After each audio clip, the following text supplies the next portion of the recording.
Il faut absolument que vous veniez chez nous. Je n'avais que 2 idées en tête. Travailler et travailler. C'est du joli travail. We have work to do. Bienvenue dans Recrute-moi si tu peux, le nouveau podcast dédié au recrutement, au RH et à la marque employeur. Recrute-moi si tu peux est une production Happy to Meet You. Je m'appelle Claire Adam et depuis 14 ans, j'observe le monde du travail. Un monde qui a bien changé, vous ne trouvez pas ? Recrute-moi. Recrute-moi. Allez, recrute-moi. Recrute-moi si tu peux. Recrute-moi. Recrute-moi si tu peux. Si tu peux. Recrute-moi si tu peux. Bien, il est temps de se mettre au travail. Bonjour, aujourd'hui nous partons à la rencontre d'une figure locale. Que dis-je, une figure nationale. Alors, jeu des devinettes. Si je vous dis PME Clisson, vous me dites. Si je vous dis que ce patron iconique, modèle d'entrepreneuriat totalement alternatif, a reçu son premier disque d'ACDC à l'âge de 11 ans, qu'il a monté son premier concert à 17 ans. Allez, un petit indice supplémentaire. Si je vous dis titulaire d'un BTS vin et spiritueux. Si je vous dis Gojira, Motorhead, Alice Cooper, Marilyn Manson, Iron Maiden, Deep Purple, Kiss, Megadeth, vous me dites Ben Barbeau, patron du Hellfest, premier festival de musique extrême de France.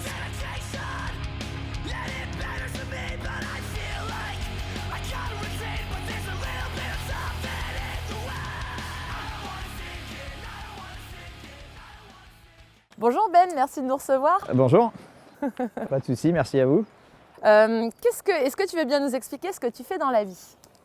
Eh bien écoute, je suis depuis maintenant plus de 15 ans à la tête de l'association Hellfest Productions, qui est l'association donc éponyme du festival du même nom, Hellfest, qui se déroule chaque année, donc le 3e week-end de juin à Clisson.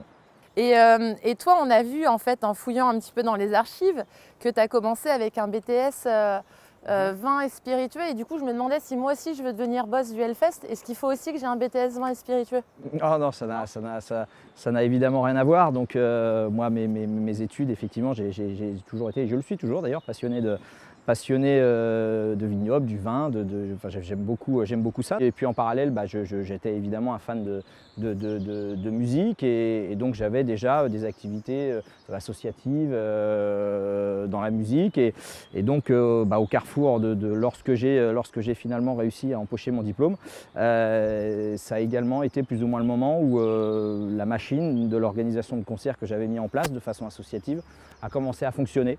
Donc j'ai fait le choix plutôt d'aller dans cette branche-là. J'ai toujours été quelqu'un d'assez entreprenant, et là j'avais la possibilité finalement de créer quelque chose de toute main, alors que sans doute que mes études dans le vin m'amenaient plutôt à aspirer à un poste de salarié au début, qui aurait pu déboucher sur quelque chose d'hyper intéressant, je dis pas, mais voilà, alors que la musique, l'organisation de concerts, de spectacles, là je commençais tout seul, il y avait tout à faire, et donc je trouvais ce challenge beaucoup plus excitant.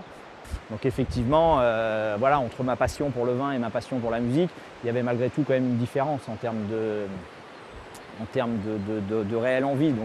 Donc voilà, naturellement, je me suis mis dans la musique, et puis de fil en aiguille, de rencontre en rencontre, les échecs, les réussites ont amené tout ce qu'aujourd'hui représente le Hellfest.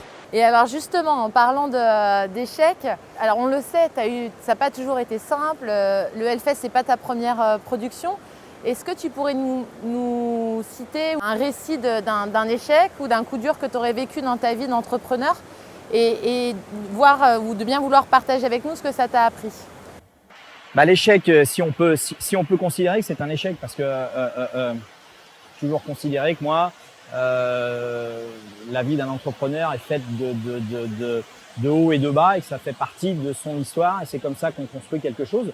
Donc effectivement, j'ai eu les premières années, non pas des échecs de mise en place, mais des échecs sans doute, j'ai pas rencontré les bonnes personnes au bon moment et au bon endroit.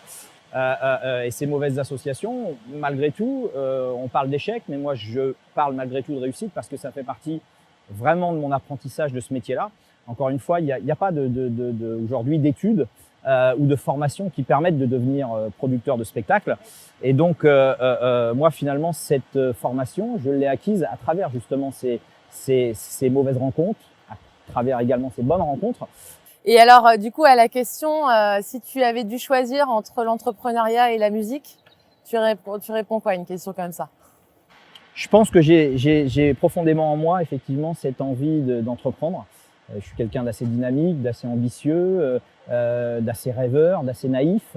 Donc est-ce que j'aurais su m'adapter à un modèle d'entreprise où je suis finalement, où je ne suis pas patron? J'ai des doutes. Est-ce qu'il y a eu un moment dans ton parcours où tu as quand même failli renoncer? Ouais, il y a eu des nuits où effectivement je me suis demandé si j'avais pas les yeux plus gros que le ventre, si le fait que je sois obnubilé par la réussite ne me rendait pas un petit peu aveugle entre guillemets. Voilà, malgré tous les gens autour qui essayaient de me décourager, bah, j'ai persévéré dans ce chemin-là jusqu'à temps de trouver effectivement la bonne recette. C'est ça la persévérance, selon toi, la clé d'un bon entrepreneur?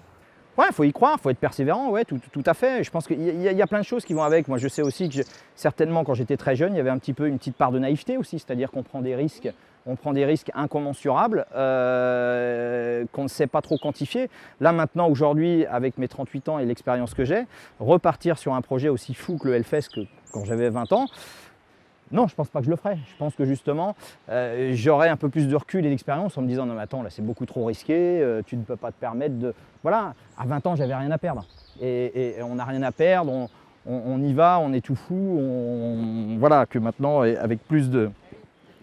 On est plus raisonné, tout à fait, ouais. Donc voilà. Ok, donc on a vu là sur le magnifique site où vous travaillez, vous êtes une équipe d'une 20aine de personnes. Comment tu les recrutes, les personnes avec qui tu travailles? Alors ça c'est pareil, étant donné qu'on est dans une activité professionnelle à part, entre guillemets. Alors il y a évidemment des postes qui sont semblables à beaucoup qu'on voit dans toute entreprise, hein, des postes de comptabilité, d'administration, de communication, etc. Donc les recrutements sont faits.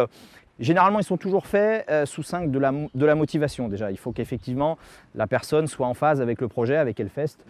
Voilà, faut aimer le métal pour ouais, bosser un petit peu quand même, ou alors du moins ne pas faire partie des personnes pour qui cette musique fait hérisser le poil. Donc il y a effectivement de ça. Et puis après, il y a ce principe aussi. Moi, j'aime beaucoup les gens qui sont autonomes. Chacun se responsabilise, chacun amène sa petite pierre à l'édifice et le tout fait que le Hellfest fonctionne, quoi. Là aujourd'hui sur la vingtaine de salariés qu'il y a, plus de la moitié sont des anciens stagiaires. Donc des gens qui sont venus se former chez nous, qui n'étaient pas formés à l'époque, qui de façon autodidacte, ouais, voilà, il y a quelque chose d'humain qui s'est passé entre nous. On a aussi vu qu'effectivement c'était des gens qui avaient envie de donner de leur temps et de leur motivation sur le festival. Et aujourd'hui, excepté sur les postes tels que la comptabilité, il y a quoi d'autre comme poste? Oui, je crois que c'est d'ailleurs le seul. Ouais. Ah oui. C'est le seul poste véritablement où on a eu besoin de recruter sur CV avec des formations, parce que ça sont des choses bien particulières. Mais les trois quarts des autres postes, voilà, tous les gens sont arrivés, ils n'étaient pas du tout formés au milieu du spectacle.